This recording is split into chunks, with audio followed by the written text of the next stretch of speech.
그런데 성도 여러분, 어느 목사님이 행복에 대해 이런 말씀하신 적이 있습니다. 이 세상 사람들이 이 말하는 행복은 이 배가 고픈데 입을 벌리고 바람을 마시는 것 같다라는 말씀을 하셨습니다. 이게 무슨 말이냐면요, 세상 사람들은 행복을 생각할 때 굉장히 현실적인 것에만 집중을 한다는 것입니다. 공부를 왜 합니까? 라고 물으면 좋은 대학 가려고요. 좋은 대학 가면 뭐 합니까? 라고 다시 물으면 좋은 직장에 취업하려고요. 좋은 직장에 취업하면 뭐 합니까? 라고 물으면 집 살려고요. 집 사면 뭐 합니까? 라고 물으면 뭐라 하는지 대답할까요? 결혼하려고요. 지금 내 앞에 닥쳐진 목표들을 이룰 때 사람들은 행복감과 성취감을 누린다는 것입니다. 하지만 그 목사님에 의하면 이러한 모습은 결국 입을 벌린 채 바람을 마시는 것과 같다는 것입니다.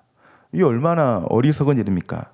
아무리 입을 크게 벌리고 바람을 굉장히 많이 마신다 해도 절대로 배부를 수가 없습니다. 결국 그들은 바람을 마시고 또 마셔도 여전히 배고플 것입니다. 지금 당장에는 내 입에 무엇인가가 들어가는 것처럼 느껴지겠지만 결국 들어가는 것은 바람일 뿐 그들을 영원히 만족시킬 수는 없을 것입니다. 예전에 저희 가정이 해운대 살 때 아버지께서 어머니의 형과 저를 앉혀놓고 이런 말씀을 하신 적이 있습니다. 지금 부산에서 제일 좋은 아파트에 살고 있지만 아빠는 전혀 행복하지 않다. 오히려 옛날에 초읍동 단칸방에 살면서 너희들과 가정 예배 드리고 난 뒤에 같이 먹었던 그 메로나 아이스크림, 그 시절이 참 행복했고 그립다라고 말씀을 하신 적이 있습니다. 성도 여러분, 저희 아버지께서 이렇게 말씀하신 이유는 무엇일까요? 지금 아파트보다 더 큰 아파트에 살지 못해서일까요? 60평에 살고 있는데 80평에 살지 못해서 이런 말씀을 하신 것일까요? 지금 타고 다니는 이 차보다 더 좋은 차를 타지 못해서일까요? 아니면 메로나보다 더 맛있는 아이스크림을 먹지 못해서 그런 것일까요? 이 모든 것은 아닙니다. 좋은 차, 좋은 아파트, 호화로운 생활을 해보았지만 이것이 아버지 자신에게나 그리고 가족들에게나 참 행복을 주지 못했다는 것입니다. 꼭 그동안 입을 벌리고 바람을 먹었던 것처럼 공허했고 허전했다는 것이죠. 그런데 우리의 모습 또한 대체적으로 이러하다는 것입니다. 누군가 우리에게 묻습니다. 광야로 도망 다니지만 하나님을 여전히 찬양하는, 아름답게 찬양하는 이 다윗의 삶이 될래? 아니면 예루살렘 궁전에서 호화로운 생활을 하는 이 사울 왕의 삶이 될래? 라고 묻습니다. 그러면 우리는 너무나도 당연히 다윗의 삶이라고 합니다. 비록 어렵지만 하나님을 찬양하는 다윗의 삶이 좋다고 합니다. 하지만 이 두 개의 갈림길에서 이 100% 다윗의 삶을 원하는지 따져본다면 그렇지 못하다는 것입니다. 머리로는 다윗이지만 몸은 사울을 선택하는, 이 세상의 행복만을 쫓아가는 모습이 저와 여러분들 안에 있다는 것입니다. 이것이 우리의 본능적인 선택인지 아니면 욕심에 따른 선택인지는 여러분들이 잘 알고 우리는 잘 알 수 없겠지만 여하튼 우리는 우리 눈에 보이는 행복을 쫓아가는 그러한 모습을 자주 보이고 있습니다. 그런데 성도 여러분, 오늘 본문 말씀은 이러한 우리에게, 세상의 행복을 쫓아가는 우리에게 행복에 대해 다시 정의해 주시고 있습니다. 세상의 행복만을 쫓아가는 우리에게 진정한 행복이 무엇인지, 그리고 우리가 어떠한 행복을 누려야 하는지 분명하게 말씀해 주시고 있다는 것입니다. 그렇다면 성도 여러분, 오늘 본문 말씀은 행복에 대해 우리에게 어떻게 말씀하고 있는 것일까요? 오늘 본문은 먼저 우리에게 강력한 한마디를 먼저 선포해 주십니다. 그것은 바로 너는 행복한 사람이다 라는 것입니다. 우리 옆 사람에게 이렇게 축복해 줄까요? 당신은 행복한 사람입니다. 시작. 당신은 행복한 사람입니다. 인상 쓰면서 말씀하시면 전혀 행복하지 않습니다. 다시 한 번 더 우리 웃으시면서 당신은 행복한 사람입니다. 시작. 당신은 네, 훨씬 분위기가 좋아지는 것 같습니다. 네, 본문은 먼저 이스라엘이여 너는 행복한 사람이로다라고 말씀합니다. 왜 그럴까요? 오늘 모세는 왜 이스라엘 백성들에게 너희는 행복한 사람이다라고 했을까요? 그 이유는 두 가지가 있는데요. 첫 번째로는 이스라엘 백성들이 하나님의 구원하심을 받았기 때문이고, 두 번째는 하나님의 보호하심을 받았기 때문입니다. 그러니까 두 가지입니다. 하나님의 구원하심과 하나님의 보호하심을 받았기 때문에 너희는 행복한 사람이다라고 합니다. 하나님께서는 이스라엘 백성들을 애굽의 노예 생활 가운데서 그들을 구원하셨고, 이 광야 40년 생활 가운데 그들을 어떻게 하셨습니까? 보호하셨습니다. 그리고 이후에도 이 가나안 민족과의 싸움에서 승리를 주시겠다고 약속하셨습니다. 그러니까 이 과거와 현재와 미래 모두를 하나님께서는 구원하셨고 보호하셨다라는 것입니다. 그래서 너희들 이스라엘 백성들은 행복한 사람이다라는 것입니다. 그들의 행복의 근원은 애굽에서 나와 광야에서 만나와 메추라기를 먹고 구름 기둥과 불 기둥의 그늘 아래 있는 것이 아니라 그것들을 통하여 임마누엘 하나님 자체를 경험하는 것, 그분과 함께 지내면서 관계 맺는 것, 그것을 누리는 이 이스라엘 백성들이 행복하다라는 것입니다. 성도 여러분, 만약 이 애굽에서의 구원이 그들에게 행복의 요건이었다면 과연 이스라엘 백성들은 진정한 행복을 누렸다고 할 수 있을까요?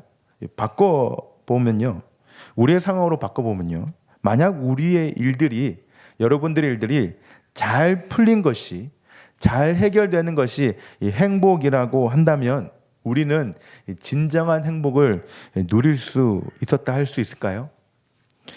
결론부터 말씀드리면 이 세상의 행복과 또 성공은 절대로 비례할 수 없습니다. 그것이 정답이라고 한다면 저와 여러분들이 여기 있을 필요가 없습니다. 성공을 쫓아 지금 이 시간에도 우리는 동분서주해야 합니다. 왜냐하면 세상에서의 성공이 행복이기 때문입니다. 세상에서의 성공 행복이라면 우리가 왜 여기 있습니까? 다 돈 벌러 가고 더 잘 되고 로또 사고요, 여러 가지 일들을 해야 되겠죠.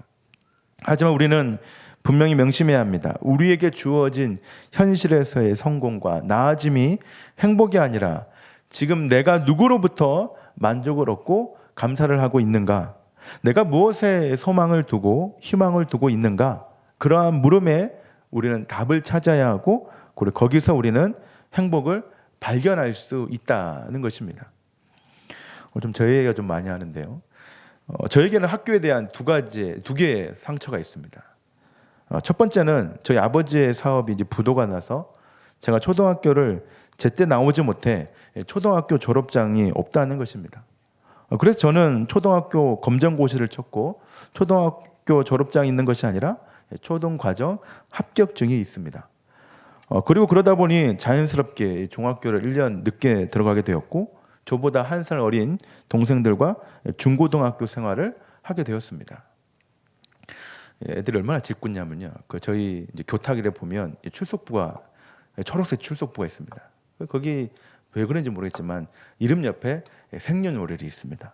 그럼 애들이 참 출석부를 평소에 잘 안 보다가 갑자기 보거든요. 보면 이름 옆에 이제 생년월일이 있으니까 야, 네 생일이 6월 18일이네. 와 하다가 제 생일을 보고 84년 7월 28일이네. 얼마 안 남았네요. 제 생일이. 84년이라고 하면 네. 아예 뭐 갑자기 나왔네요. 네. 원고에 없던 내용인데 애들은 다 85년인데 저는 84년이면 애들 어떻겠습니까? 그걸 보고 그냥 넘어갈까요? 네. 너는 왜 84년이냐? 형이라 해야 되는데 그러면 바로 너는 왜 84년이냐? 그럼 제가 구구절절 우리 아버지가 사업이 망해서 부산으로 도망와서 내가 초등학교 검정고시를 쳐가지고 구구절절 어떻게 말합니까? 쉬는 시간은 10분인데 제가 말하는 건 한 20-30분 걸리는데 저에게는 그게 스트레스였습니다. 고등학교를 가면 또 묻습니다. 또 이렇게 하다가 너 왜 84년이냐? 그럼 또 그래서 내고 제가 우리 아버지가 사업이 망해서 청주에서 부산을 도망쳐왔고 이런 거를 굳이 다 말할 수 없지 않습니까? 저는 고등학교 때까지 이게 저의 트라우마였습니다. 두 번째는 제 고등학교 졸업식 사진이 없다는 것입니다. 고등학교 때 저희 집이 좀 힘들어서 학비를 좀 다 내지 못했습니다. 그래서 다 내지 못한 부분을 이 담임 선생님의 재량으로 다 해결해 주셨는데, 저희 부모님께서는 그 부분이 너무 죄송하다 하셔서 고등학교 졸업식 때 오지를 못하셨습니다. 그래서 저는 초등학교 졸업식이 끝나자마자 뭐 사진도 찍지 못하고 가족과 식사도 하지 못한 채 그냥 혼자 집으로 돌아가게 되었습니다. 그래서 집에 가는 내내 쓸쓸했고 마음이 좀 힘들었습니다.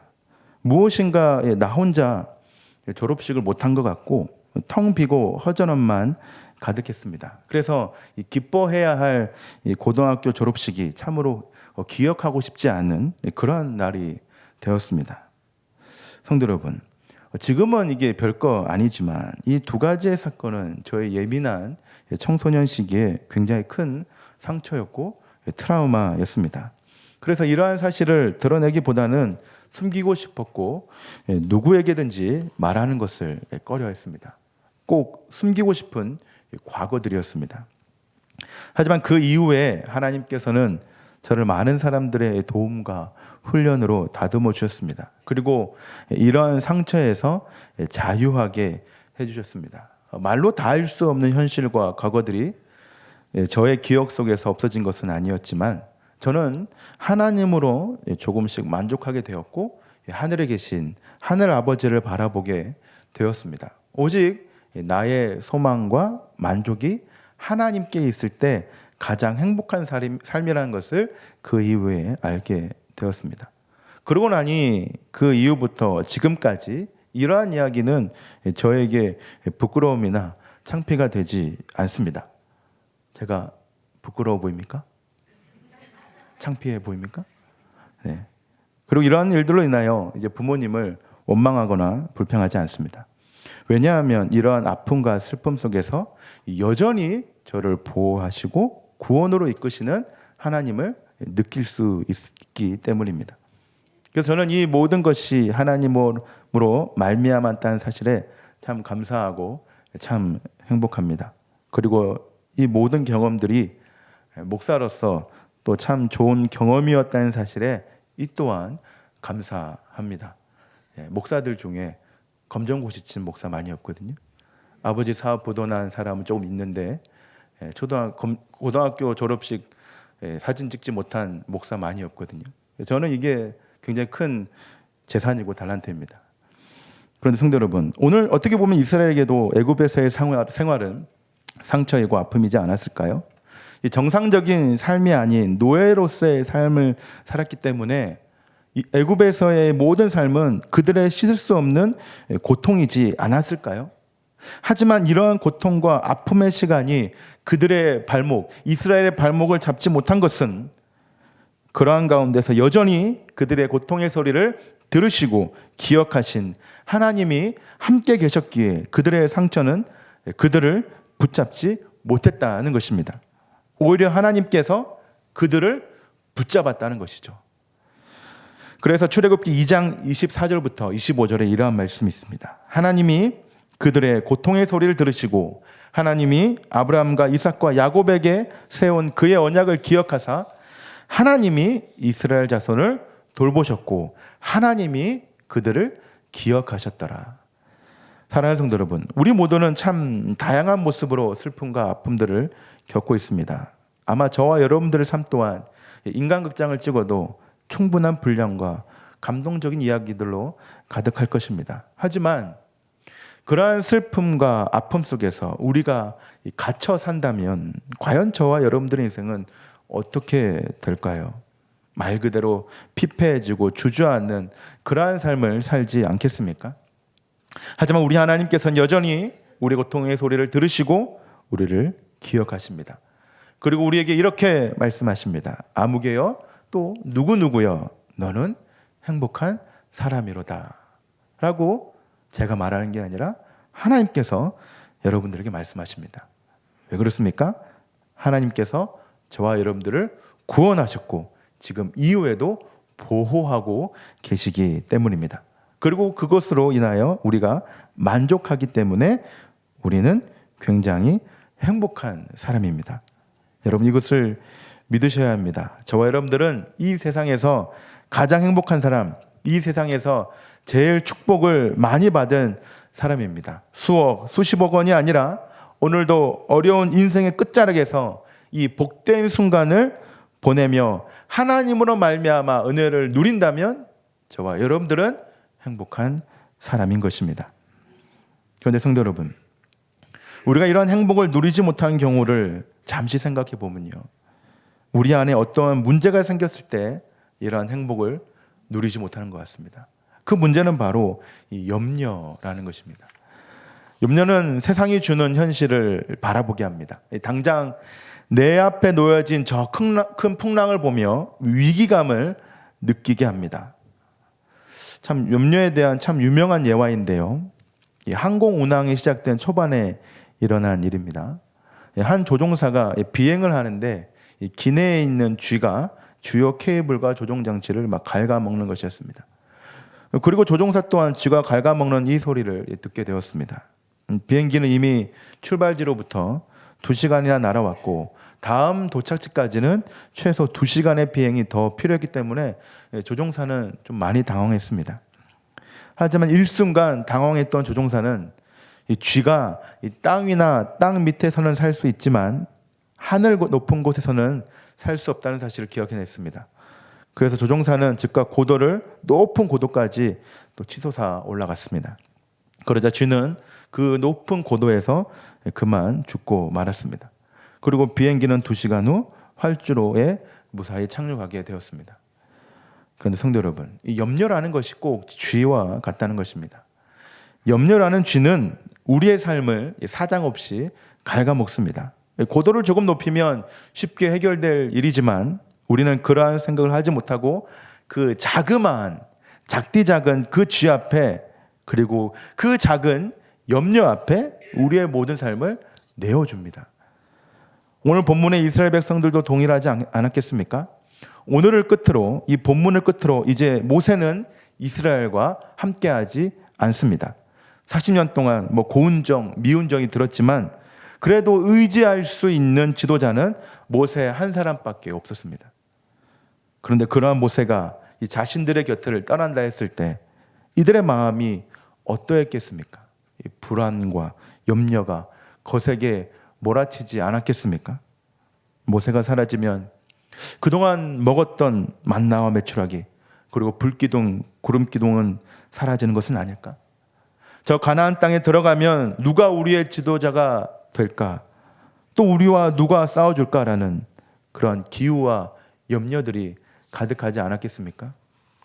하지만 하나님은 떠나는 모세를 통하여 이스라엘 백성들에게 이렇게 말씀하십니다. 29절 하반절입니다. 그는 너를 돕는 방패시요 내 영광의 칼이시리로다. 내 대적이 내게 복종하리니 내가 그들의 높은 곳을 밟으리로다. 하나님은 이스라엘 백성들에게 확실한 말씀을 하십니다. 너희들이 행복한 이유는, 너희들이 염려하지 않아야 할 이유는 모세가 있어서가 아니라 내가 너희의 방패이기 때문이다. 내가 너희의 영광의 칼이기 때문에 너희는 절대로 염려할 필요가 없다라고 말씀하시고 계신 것입니다. 그러므로 이러한 이스라엘의 걱정은 모두 쓸데없는 염려인 것입니다. 이미 일찌감치 하나님의 보호하심을 누렸던 이스라엘 백성들에게 모세의 부재로 인한 염려는 쓸데없는 기우였던 것입니다. 성도 여러분, 우리도 이러한 쓸데없는 염려를 하고 있지는 않습니까? 그래서 우리가 누려야 할 참 행복의 깊이를 누리지 못하는 실수를 범하고 있지는 않습니까? 성도 여러분, 흔들리지 마시기 바랍니다. 우리 안에 있는 모든 염려는 결코 하나님께서 주신 이 행복을 빼앗을 수 없습니다. 내일을 살아가기가 두려운 성도분들이나 이 암담한 미래가 예상되는 성도분들이 계십니까? 절대로 두려워하거나 낙심하지 마시기 바랍니다. 하나님께서는 오늘도, 내일도, 그리고 모레도 여러분들을 보호하심으로, 그리고 그 구원의 기쁨을 주심으로 이렇게 말씀하십니다. 누구누구야? 너는 나의 보호함으로 행복한 사람이로다. 아무개야, 너는 나의 구원함으로 아주 특별하고 존귀한 행복을 가진 사람이로다. 그리고 나의 구원과 보호함을 오늘도 말씀으로 누리는 너희들은 과연 행복한 사람이로다. 라고 하나님께서는 저와 여러분들에게 말씀하고 계십니다. 그러므로 우리 모두는 다시 한번 말씀드리지만 행복한 사람입니다. 말씀을 마무리하겠습니다. 오늘 제가 행복에 대한 것을 여러분들에게 말씀드리면서 반대되는 개념을 말씀드렸는데요. 그것은 염려였습니다. 염려라는 것은 우리의 행복을 방해하고 불행하게 만드는 우리에게 아주 불편한 요소입니다. 그런데 우리의 인생을 살펴보면요, 이 염려라는 것이 참 없어지지도 않고 사라지지도 않는 것 같습니다. 어떻게 보면 우리와 동고동락하면서 우리와 늘 함께하는 것 또한 바로 이 염려라는 것입니다. 성도 여러분, 이 염려를 어떻게 해야 할까요? 영원히 없앨 수는 없는 것일까요? 예, 그렇습니다. 우리는 이 염려를 영원히 우리의 삶이 사는 동안에는 없앨 수 없습니다. 하지만 우리는 오히려 이 염려를 없애려고 하는 것이 아니라 잘 관리하며 염려가 우리의 마음 가운데 자라지 않도록 잘 토닥여주는 염려와 친구같이 지내야 합니다. 저는 이 개념을 암 환자분들에게 배웠는데요. 암 환자들에게 암은 없앨 수 있는 존재가 아니라 이 병이 더 이상 자라지 않고 커져가지 않도록 또 발병되지 않도록 친구처럼 잘 지내는 것이 바로 이 암세포이고 암이라고 저희 아버지께서 말씀하셨습니다. 저희 아버지께서는 발병하신 뒤 계속 암과 친구로 지내고 계십니다. 12년째 친구로 잘 관리하면서 지내고 계십니다. 영원히 없앨 수 없다라고 하시더라고요. 성도 여러분, 저와 여러분들의 염려가 사라졌다고 해서 우리가 행복한 것은 아닙니다. 염려는 저와 여러분들에게 항상 있을 것이고 끊임없이 우리를 괴롭힐 것입니다. 하지만 그럼에도 불구하고 오늘도 우리가 이 염려 가운데 행복할 수 있는 이유는 우리 하나님께서 이 염려 가운데 지켜주시고 구원해 주시고 보호해 주시기 때문입니다. 우리는 오늘도 잘 풀려진 삶을 보고 행복해하는 것이 아니라 여전히 우리와 함께 하시는 하나님으로 말미암아 행복할 수 있습니다. 그러니 성도 여러분, 오늘도 주님께 기도하며 내 상황의 나아짐으로 행복해하지 마시고 여전히 우리와 함께 하시는 주님과 동행으로 행복하는 저와 여러분들이 되기 바랍니다. 사랑하는 성도 여러분, 2023년 한 해 반이 지났습니다. 반년의 지난 삶을 돌아보면 참 좋은 일도 있었지만 참 좋지 않은 일도 저와 여러분들에게 굉장히 많지 않았습니까? 그런데 이러한 우리에게 다시 남은 이 반년이 주어진 것은 어떻게 보면 상반기보다 더욱더 하나님만 의지하고 하나님으로만 기뻐하라는 또 다른 하나님의 기회이지 않을까요? 성도 여러분, 하나님께서 우리 보고 행복한 사람이라고 하니 우리 행복한 사람답게 하나님만 의지하며 하나님만 기뻐하는 저와 여러분들 되길 바랍니다. 성도 여러분, 우리는 행복한 교회, 행복한 성도입니다. 우리 말씀을 기억하면서